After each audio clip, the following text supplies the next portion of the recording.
Dalam nama Bapa dan Putra dan Roh Kudus. Amin.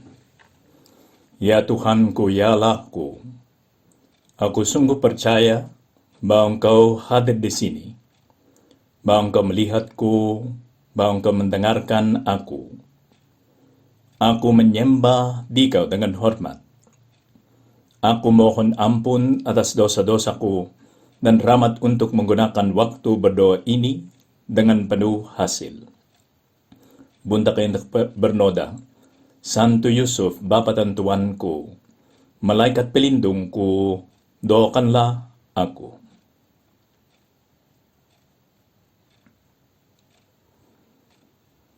Katanya kisah para rasul, setelah Tuhan Yesus Kristus naik ke surga, maka katanya malaikat-malaikat itu yang muncul setelah Tuhan Yesus Kristus sudah naik ke surga, para rasulnya harus kembali ke Yerusalem. Jangan tetap di atas bukit itu, Bukit Zaitun. Yang ditulis oleh Santo Lukas di dalam kisah para rasul. Maka kembalilah rasul-rasul itu ke Yerusalem dari bukit yang disebut Bukit Zaitun. Mereka di Bukit Zaitun. Dan hanya seperjalan sabat jauhnya dari Yerusalem. Mungkin itu hari Sabat, atau supaya kita tahu berapa banyak waktu mereka perlu untuk pulang ke Yerusalem. Setelah mereka tiba di kota, naiklah mereka ke ruang atas. Ruang atas itu biasanya, maksudnya adalah ruang di mana mereka merayakan perjamuan terakhir, yang miliknya Maria, seorang wanita yang bernama Maria, yang adalah ibunya Santo Markus, penginjil. Mereka naik ke ruang atas itu, tempat mereka menumpang. Mereka itu ialah Petrus dan Yohanes, Yakobus dan Andreas, Filipus dan Thomas, Bartolomeus dan Matius, Yakobus bin Alfeus, dan Simon orang Zelot, dan Yudas bin Yakobus. Itu berapa? 1, 2, 3, 4, 5, 6, 7, 8, 9, 10, 11. Ya, 11 rasul. Disebut di dalam ayat itu dari kisah para rasul. Mereka bertekun dengan sehati dalam doa bersama-sama dengan beberapa perempuan serta Maria, ibu Yesus, dan dengan saudara-saudara Yesus. Yang versi yang saya tahu berakhir dengan Maria ibu Yesus. Di sini ditambah saudara-saudara Yesus. Tapi memang 11 rasul itu naik ke ruang itu dan berdoa. Bukan maksudnya bahwa mereka berdoa terus, tapi itu kebiasaan mereka. Kebiasaan mereka adalah berkumpul untuk berdoa sambil menantikan kedatangan Roh Kudus. Dan bukan hanya 11 orang itu yang berkumpul di sana untuk berdoa. Ada beberapa perempuan, pasti ada Maria Magdalena, dan beberapa perempuan lain yang membantu di dalam karyanya Tuhan Yesus Kristus dan karya 11 rasul itu. Karena Tuhan Yesus Kristus sudah naik ke surga, mereka melayani itu, yang karyanya 11 rasul ini. Tapi yang paling penting adalah Maria ibu Yesus. Secara khusus, namanya itu disebut di sana supaya dia bisa menemani para rasul itu. Kita sedang di dalam bulan Mei, ini disebut bulannya Bunda Maria. Dan bulan Bunda Maria itu mengingatkan kita bahwa kita perlu memperhatikan ibu kita ini. Ya, memang ada beberapa saudara kita yang Kristen, Protestan yang bukan Katolik, yang berpikir bahwa orang-orang Katolik itu terlalu menghargai atau menghormati Bunda Maria. Dan mereka berpikir bahwa itu tidak sesuai dengan penghormatan Allah, karena hanya Allah yang harus dihormati seperti itu. Sebetulnya penghormatan yang kita kasih kepada Bunda Maria tidak sama dengan penghormatan yang kita kasih kepada Allah. Kalau itu Allah memiliki kita, Dia menciptakan semua orang, benar. Bunda Maria tidak menciptakan kita. Maka hanya dengan pertimbangan itu, hubungan kita dengan Maria berbeda. Walaupun dia tetap penting. Itu seperti penghargaan yang kita kasih kepada orang tua kita, dan perhargaan yang kita kasih kepada saudara sepupu kita tidak sama, benar. Penghormatan itu dan cinta seperti itu ada tingkat-tingkatnya. Maka jangan berpikir kalau saya menghormati saudara sepupuku itu tidak sesuai dengan penghormatan kepada orang tuaku, benar. Itu ada tingkat-tingkatnya. Sama aja, dan tingkat Allah itu memang sangat tinggi. Penghormatan kepada Bunda Maria tidak sampai, itu betul. Dan kita tahu sebagai orang Katolik bahwa Bunda Maria itu bukanlah Allah. Tapi siapa lagi yang paling manis, benar? Dan kalau dibandingkan dengan Allah, memang dia sangat rendah.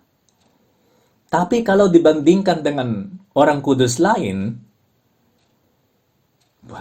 Bunda Maria itu sangat tinggi. Siapa lagi yang menjadi Bunda Allah? Benar?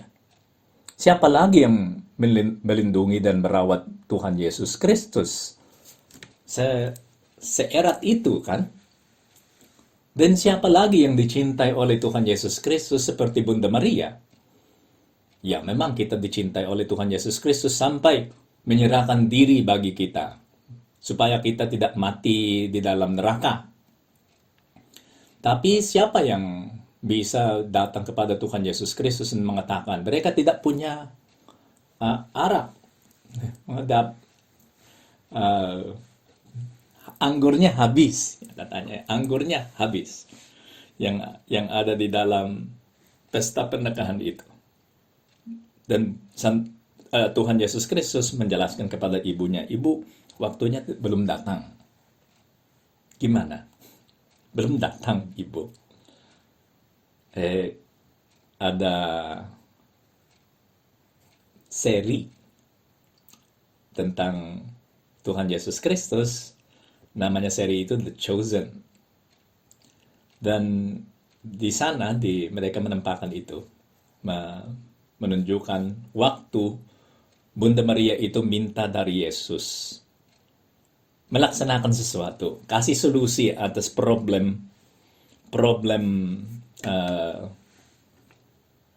pasangan itu yang baru menikah. Karena di dalam film itu, di dalam seri itu, orang tuanya pasangan itu adalah best friend. Sahabat yang sangat erat Bunda Maria. Maka dia bisa membantu. Semuanya itu adalah sangat ilahi dan sangat manusiawi juga, kan? Oleh karena itu Tuhan Yesus Kristus menjadi manusia, supaya apa yang manusiawi bisa ditinggikan, menemukan yang ilahi, sehingga semua hal yang kita melaksanakan di dalam dunia ini sekarang sangat bermakna ilahi. Karena itu baik, semua yang kita melaksanakan yang baik di dalam dunia ini menjadi sangat penting dan berharga di hadapan Tuhan Yesus Kristus. Karena dia di dalam dirinya menyentuhkan surga dan bumi. Dia adalah sungguh Allah, sungguh manusia. Sehingga yang manusiawi itu, yang baik, Bunda Maria mau menolong temannya itu, dilihat oleh Tuhan Yesus Kristus sebagai sesuatu yang baik. Ya memang waktunya belum datang, oke, kita memajukan itu, katanya Tuhan Yesus Kristus. Dan dia mengubah air yang ada di sana menjadi anggur. Problem solved, kan? Karena perantaraannya Bunda Maria. Siapa lagi yang bisa melaksanakan itu? Apakah kalau salah seorang antara para rasulnya Tuhan Yesus Kristus yang juga ada di dalam tempat itu minta dari Tuhan Yesus Kristus, Tuhan mereka tidak punya anggur, gimana? Saya rasa bahwa permintaannya itu tidak sekuat permintaannya Bunda Maria. Benar? Itu rasanya. Oke, interpretasinya bisa banyak. Tapi yang saya mau menekankan adalah role-nya Bunda Maria di dalam kehidupan kita. Dan role-nya Bunda Maria dalam hubungan kita dengan Tuhan Yesus Kristus. Karena Tuhan Yesus Kristus sendiri yang menempatkannya di sana, di antara kita dan dia. Bukan sebagai halangan, karena kita memang tetap bisa langsung kepada Tuhan Yesus Kristus. Melainkan sebagai bantuan. Rasanya Tuhan Yesus Kristus memberikan ibunya kepada kita, sebagai ibu kita juga, supaya kita merasa dekat. Bukan supaya ada halangan, seperti ada pos penjaga di sana. Oke, sebelum datang ke Tuhan Yesus Kristus, diperiksa dulu oleh Bunda Maria. Itu bukan maksudnya, benar. Maksudnya adalah, loh ini ibuku. Kalau kamu teman ibuku, teman aku juga. Seperti Tuhan Yesus Kristus. Welcome to my home, kan? Silakan datang pada rumah tanggaku. Dan ini ibuku. Wah, rasanya enak, benar. Kalau kita diajak kepada rumahnya teman, dan kita diperkenalkan kepada ibunya, apa maksudnya itu? Bahwa kita diterima di dalam rumah. Kita sudah bagian dari rumah itu. Di Filipina itu semua jadi bibi, tante, seperti di sini kan. Waktu kita masuk di dalam rumahnya teman itu tante, ya tante. Di sini bukan hanya tante. Bunda Maria adalah ibu kita. Lihatlah ibumu, katanya Tuhan Yesus Kristus kepada kita. Waktu dia tergantung ya di atas kayu salib. Ada banyak yang dialami oleh Tuhan Yesus Kristus pada waktu itu. Paling tidak rasa sakit, rasa nyeri yang sangat berat. Sehingga kalau itu orang lain, dia tidak bisa berpikir. Kalau itu orang lain, benar. Apalagi yang dia bisa sebut, dia tidak akan mengatakan sesuatu kepada orang lain. Kecuali, selamatkanlah aku. Mungkin itu yang mereka akan meriakan di sana. Terlebih mereka akan berteriak seperti itu. Selamatkanlah aku, itu. Karena perasaan itu rasa sakit itu yang sangat berat. Tapi Tuhan Yesus Kristus apa yang dia mengatakan? Dia berpaling kepada ibunya dan katanya, inilah anakmu. Dengan menunjukkan Santo Yohanes. Di dalam Santo Yohanes katanya bapak-bapak gereja, kita diwakili. Maka semua orang Kristen sejak saat itu menjadi anaknya Bunda Maria. Dan dia berpaling kepada Santo Yohanes, inilah ibumu, katanya kepada Santo Yohanes.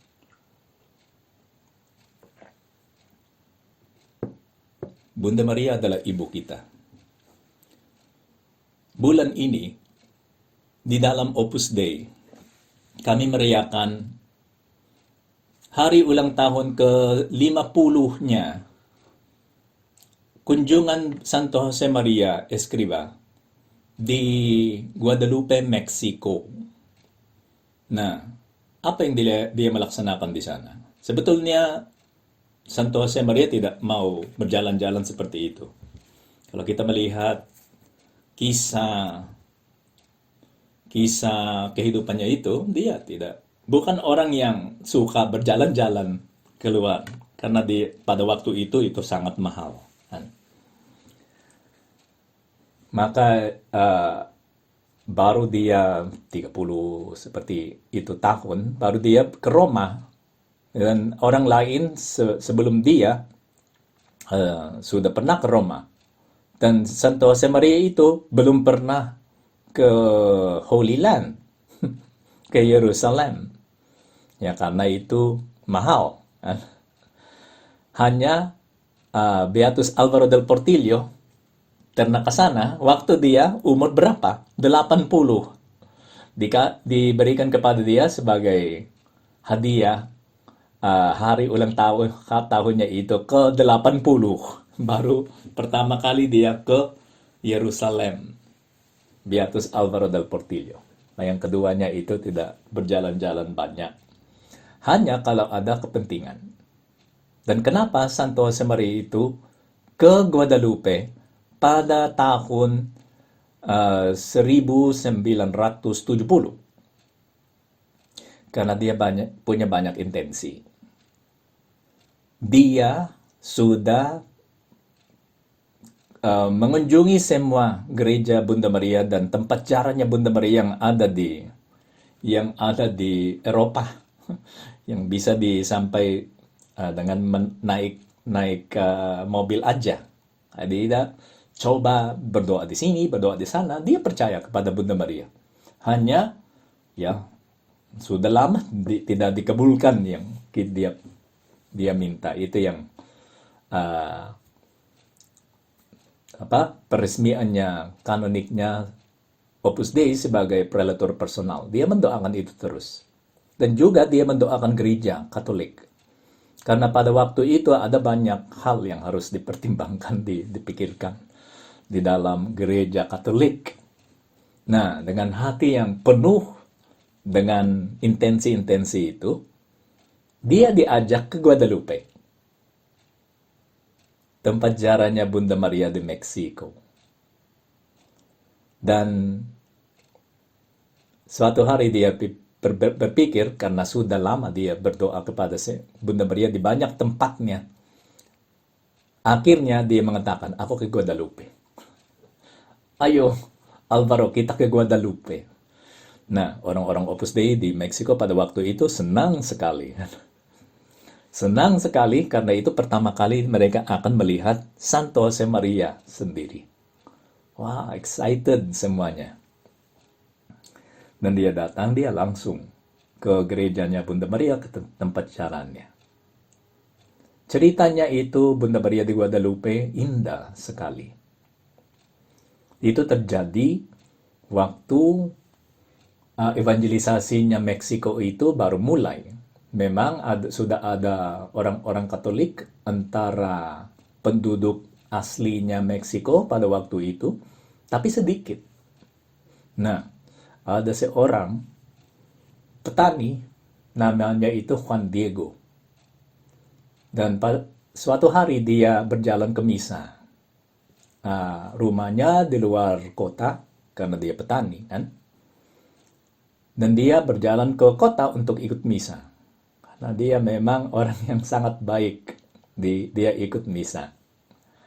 Dan di dalam perjalanannya itu, tiba-tiba dia mendengar suaranya banyak burung. Yang ya suara itu indah sekali. Dan dia tertarik, dia ingin tahu apa itu. Dia naik bukit, dari mana suara itu dia dengar. Dan waktu dia datang ke sana, dia melihat seorang gadis, wanita muda. Wanita itu bukan orang Eropa tampaknya. Oleh karena itu dia tidak terkejut bahwa ada orang. Hanya dia melihat seorang wanita di sana yang muda, dan dia mulai berbicara sama dia. Dan katanya wanita itu, tolong Juan Diego ke uskup dan minta uskup mendirikan gereja di sini untuk Bunda Maria. Katanya Juan Diego kepada Bunda Maria, "Aku orang miskin, Bu." Karena dia belum tahu bahwa dia adalah Bunda Maria, tidak langsung. Ya, mungkin dia sudah tahu. Aku orang miskin. Tolong menyuruh orang kaya yang berkuasa supaya orang itu didengarkan oleh uskup. Kalau saya, seorang petani, pergi kepada uskup, pasti dia tidak akan mempercayai saya. Tolong mencari orang kaya atau berkuasa, Ibu. Katanya Bunda Maria, "Aku memilih engkau, maka tolong ke uskup dan berbicara sama dia." Itu yang dilaksanakan oleh Juan Diego karena memang dia orang baik. Dan jadi berani karena kebaikannya. Dan yang dia sebut terjadi, uskup itu tidak percaya. Karena dia tidak percaya dan Juan Diego itu karena dia menyebut apa yang benar, dia terus minta. Akhirnya katanya uskup, "Oke, kalau memang itu Bunda Maria, tolong minta mukjizat dari dia sebagai tanda supaya saya bisa percaya." Si Juan Diego berbicara sedikit dan oke, saya ke sana. Dia pergi kembali ke Bunda Maria dan katanya, "Ibu, katanya Bapak Uskup supaya dia bisa percaya, dia minta mukjizat."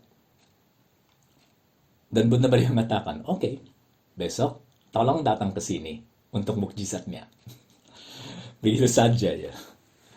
Nah, si Juan Diego itu pulang dan hari esoknya dia bangun dan pamannya itu sakit. Pamannya itu seperti ayahnya, karena mungkin ayahnya sudah tidak ada. Dan yang merawat dia adalah pamannya itu. Sakit berat, tiba-tiba sakit berat dan rasanya akan mati. Si Juan Diego, karena dia orang Katolik yang sungguh, berpikir, aku harus cari Romo untuk memberkati paman, supaya dia bisa menerima berkat Romo, baru dia meninggal. Oke, dia mau lari, cari Romonya, tapi dia ingat, hari ini ada janji dengan ibu itu. Loh, gimana ya? Pasti kalau saya ke kota untuk mencari Romonya, kami ketemu. Karena bukit itu ada harus dilewati supaya saya bisa ke kota. Ya, saya tahu. Ada jalan lain. Ya, ada jalan lain yang mengelilingi bukit itu. Nah, dia lari untuk mencari Romonya. Dia masuk ke jalan itu yang berbeda, tapi tiba-tiba dia melihat Bunda Maria turun dari bukit itu, mau menemui dia. Loh, dia tertangkap. "Anakku," katanya Bunda Maria kepada Juan Diego, "kamu kemana?" "Oh, selamat pagi, Bu." Dan dia ada banyak hal yang dia mengatakan karena itu kebiasaan di dalam adat istiadatnya Meksiko pada waktu itu. Dan akhirnya dia menjelaskan bahwa pamannya itu sakit, dia mencari Romo untuk memberkati dia sebelum dia mati. Katanya Bunda Maria kepada Juan Diego, "Bukankah saya ibumu? Pamanmu itu akan berbaik. Dia ya akan pulih. Maka tolong pergi kepada uskup melaksanakan tugas yang saya minta. Akulah ibumu. Apalagi yang kamu harus pikirkan?" Juan Diego itu percaya, terus sebelum itu dia perlu mukjizatnya kan? Maka mereka naik ke bukit juga, "Ayo kita ke atas bukit," katanya Bunda Maria. Di atas bukit ada banyak bunga mawar yang tak pernah bertumbuh di sana. Dan Bunda Maria memetik bunga mawar itu, dimasukkan di dalam bajunya itu ya Juan Diego, yang karena dingin maka ada baju di luar itu, dan dimasukkan di sana, ditutupi, dan oke, silakan bawa itu kepada Bapak Uskup. Dan Juan Diego itu lari pergi kepada Uskup dan katanya kepada Bapak Uskup, Bapak Uskup, ini mukjizatnya. Dia membuka itu dan semua bunga mawar jatuh ke lantai. Tapi yang langsung dilihat Bapak Uskup adalah gambarnya Bunda Maria yang sudah ada di bajunya Juan Diego. Tiba-tiba muncul di sana gambarnya Bunda Maria sesuai dengan apa yang dilihat oleh Juan Diego. Bunga mawarnya sudah mukjizat, tapi gambar itu mukjizat yang lebih besar lagi. Seperti foto, karena pada waktu itu belum ada kamera, tapi sudah ada fotonya Bunda Maria. Bukan foto yang seperti foto sekarang kan, pada seperti lukisan. Dan itu ada sampai sekarang di dalam tempat caranya itu Bunda Maria. Itu yang dikunjungi oleh Santa Maria 50 tahun yang lalu. Dia minta dari Bunda Maria, dan setelah ziarah itu dia mengatakan, aku tahu bahwa itu akan dikabulkan, maka saya tidak khawatir lagi. Juan Diego itu pulang ke rumahnya dan dia melihat pamannya itu sembuh. Dan katanya, ada wanita yang mengunjungi saya. Dan setelah itu saya sembuh, katanya pamannya itu. Juan Diego itu sekarang adalah Santo Juan Diego. Karena proses kanonisasinya itu dijalankan dan berhasil. Dia menjadi santo. Dan Bunda Maria tetap dihormati di sana. Apalagi yang kita khawatirkan kalau Bunda Maria adalah sungguh ibu kita?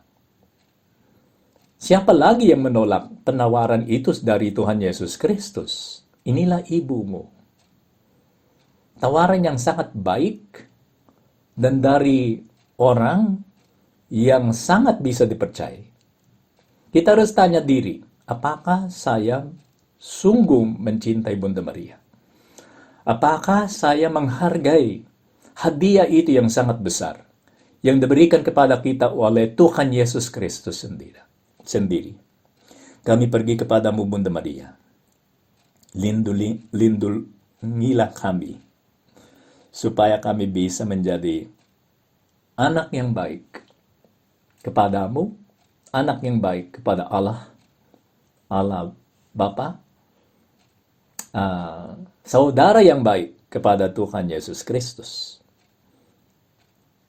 dan teman baiknya Roh Kudus yang akan datang pada hari Pentakosta. Semoga kami dengan cinta itu ya akan Engkau ya Bunda bisa bertumbuh cepat di dalam kehidupan rohani.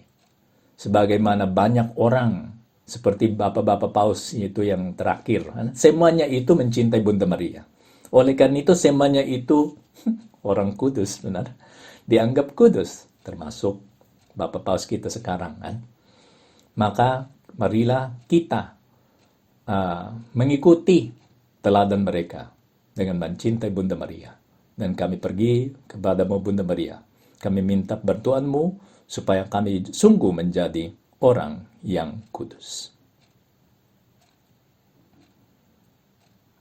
Aku bersyukur kepadamu ya Allahku atas segala resolusi yang baik, kasih dan inspirasi yang telah Engkau curahkan kepada aku dalam renungan ini. Aku mohon pertolonganmu untuk melaksanakannya. Bunda Kelintak berdoa, Santo Yusuf, Bapa dan Tuanku, Malaikat pelindungku, doakanlah aku.